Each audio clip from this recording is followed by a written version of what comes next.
Ooh, looking at Star Wars being the first $500 million disappointment. Disney, how you've taken a series that was a huge franchise and made it fall.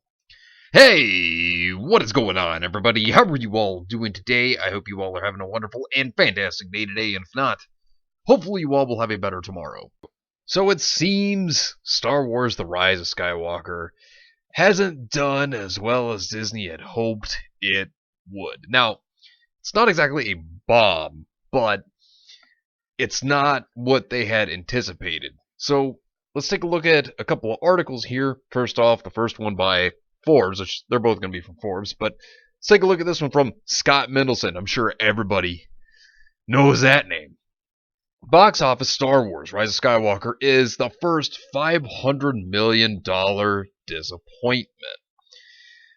Star Wars The Rise of Skywalker played like a conventional front-loaded blockbuster movie, as opposed to a Christmas biggie or even a recent Disney biggie in terms of legs and post-release reception.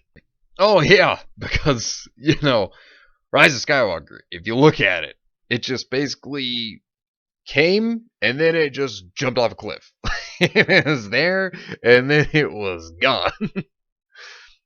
And that's the big thing. There were so many people that were out there that were saying that this film, which when I refer to people, I mean Disney fans, like hardcore Disney fans, they were saying, oh, this film's going to make so much money. Just you wait. Just see what's going to happen.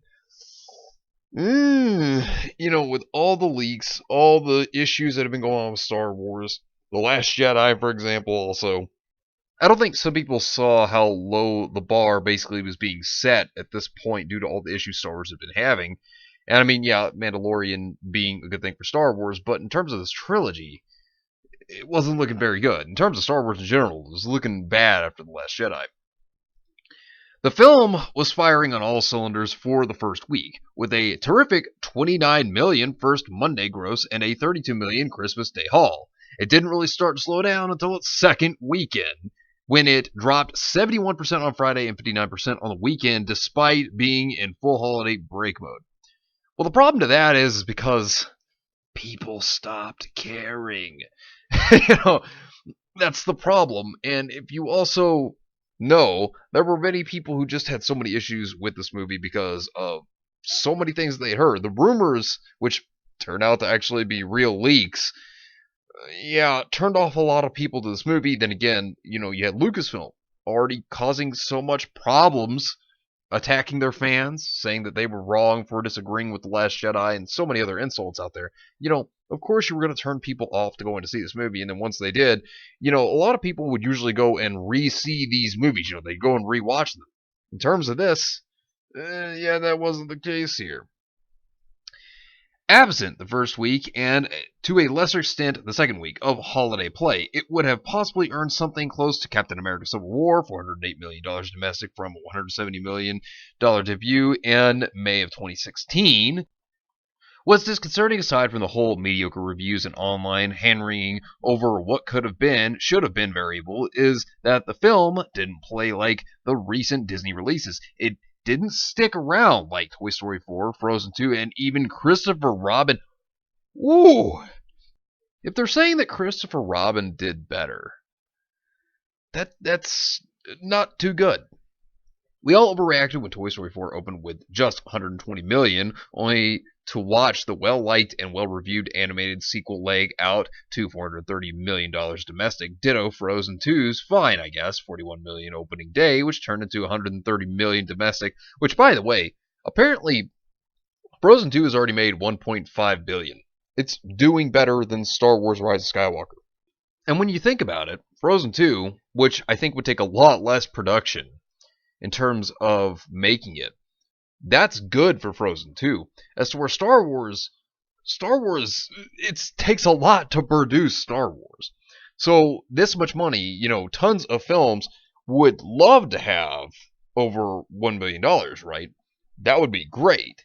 But in terms of Star Wars and how much it takes to make it, $1 billion in itself, that's not very good. And it's just a little over $1 billion. Now, for Star Wars, in comparison to other movies, that would be a lot. But for Star Wars, that's not as much as you would think that it should be. And so let's keep moving forward. After all, the opening weekend was leading straight into the Christmas season, and even for fans only, fantasy franchise flicks like The Hobbit pulled over under 3/5 multipliers over the holiday break period. And with Wonder Woman 1984, No Time to Die, moving out of November 2019, Death on the Nile, moving out of December of 2019, and Cats, Terminator, Woke Fate, Black Christmas, and Spies in Disguise stumbling out of the gate, The Rise of Skywalker, and Jumanji, The Next Level, were essentially the only game in town for year-end 4 quadrant biggies. So yes, at least in terms of where does Star Wars go from here, it does matter. Then the film more or less collapsed after Christmas and ended up less in North America than Rogue One, a Star Wars story. For it to earn less in America than Rogue One, that tells you a lot. I mean, Rogue One, it did well, but for the sequel trilogy finale, for the final movie in the installment, that is bad, and that's not a good look for Star Wars, because it's telling you that Star Wars was on its last leg and that it's just tumbling downhill. This right here is a graph, right? And you can see that domestically it has made over $500 million. And then, of course, worldwide, barely over $1 billion, right here under all releases. So this is not a good look for Star Wars, and this tells you that Star Wars is in the decline. And a lot of people were going on saying that this would make so much money, it's going to be huge. It's making less than Rogue One. This tells you right here that this is not good. People are not going back to see the movie because, a lot of times some people will go back and see a movie again, and that will add to the box office. But in this situation, people are just so uninterested, if they even go see it one time, that is, they then will be like, okay, well, that's about it. They don't go back again for a second time. That's not good for the box office for them, and it shows you how much interest people have in Star Wars. They're losing interest in it, and Disney has not handled the property well. So here's another article by Forbes, a timeline of Star Wars Rise of Skywalker's box office woes. There's a timeline. Oh, this isn't good. This is not good. There's no denying that Star Wars The Rise of Skywalker has had a lucrative run at the box office. Currently, the Disney film's domestic total stands just under $500 million, and the international sum rests just above $1 billion. That's good enough to rank 15th on the all-time U.S. list and 39th on the all-time global list. Now, you would think that sounds good. Yeah, you'd think. Well, take a little listen to this. Well, only if we're taking those numbers at face value. If we adjust the domestic list to account for ticket price inflation, Rise of Skywalker sinks down to 84th place, plus 8 other Star Wars properties would rank ahead of it, including Rogue One and 2 of the much maligned Star Wars prequels. Even more troubling than that, though, has been the film's performance post-opening weekend. After a seemingly strong 3-day start, Rise of Skywalker's week-over-week decline in ticket sales has been atypical not only for the franchise, but for any blockbuster of this scale. That is terrible. Star Wars itself is a film. This proves that it should have performed better than it did, and it shows you how much people don't care. That is not a good look for Star Wars at all. And, ain't looking too good for Disney there when it comes to the Star Wars franchise and how they've handled it. And as we head into the upcoming weekend, it's only expected to get worse. So what went so wrong? Let's look back at the Rise of Skywalker's 35-day run and explore why this $1 billion grosser's run has actually been pretty underwhelming. Well, one thing I can tell you is that had The Last Jedi not been so terrible and, kind of destroyed Star Wars for fans and everyone out there, or at least the most part, because there were some people out there that somehow liked The Last Jedi, but had The Last Jedi not been so bad, and maybe things would have been better, maybe there would have been some excitement. I'm just saying, Just throwing it out there, you know. But keep this in mind, Disney's latest project had the widest release of any Star Wars film ever. It opened in 4,406 theaters domestically, which was 272 more than The Force Awakens and 174 more than The Last Jedi. And both of those movies earned $240 million and $220 million, respectively, on the opening weekend. This tells you right here that Star Wars is on the decline. To see that Rise of Skywalker is basically just plummeting and dropping off at the 1 billion mark, and it's not doing any better. This is telling you it's falling. Rise of Skywalker has also opened in 1,300 more theaters than The Phantom Menace, which would eventually earn over $800 million after inflation. And yeah, I mean, even I went and saw that movie more than one time. I went and saw it, I believe, about 2 times, because I know the one I saw the most was Revenge of the Sith. I went and saw that in theaters like 3 to 4 times. But, man, when you have an opening of less theaters for a movie, and it does better than something that's a sequel, this is very telling of how bad of a job that the series has been handled. Because people aren't going back and rewatching it. That's the problem. There are plenty of reasons Rise of Skywalker dipped so far down for the first 2 Star Wars sequels on opening weekend, but the simplest theory is this: the franchise is no longer special. That's true. You know, it's just not. It doesn't have that capability of capturing you and getting you back into the series anymore after what has happened. Star Wars lost the magic that it once had. You know, the thrill, the adventure, you know, the characters. It's lost all that. I mean, who even cares about a sequel trilogy character? Because I can sure as hell tell you I don't care about one of them. Because they're all terrible, and then they destroyed all the best characters, like Luke Skywalker and Han Solo. You know, they completely ruined them as characters, and it was just awful. Heading into the second weekend, a scary thought popped into this Star Wars fan's head. Could Rise of Skywalker join the $100 million Losers Club? Oh, and it did. Oh, it did.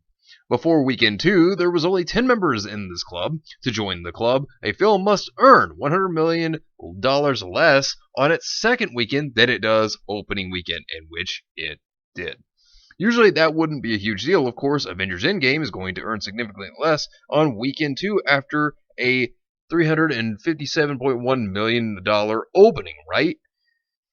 Yeah, but, you know, that's the thing. People just don't have an interest for what this was. I mean, you know, you kill off the best characters, you shoehorn Lando in because, hey, look, let's try to throw in more fan service, try to bring people back, but even then, it wasn't enough to keep people coming back because it wasn't enough of a story for interest, for people to want to come back and see it. That's a big problem that they had with this. But the Rise of Skywalker's opening weekend came nowhere near that figure. In fact, of all the club members, only Iron Man 3 has earned less than Rise of Skywalker's 177.4 3-day opening.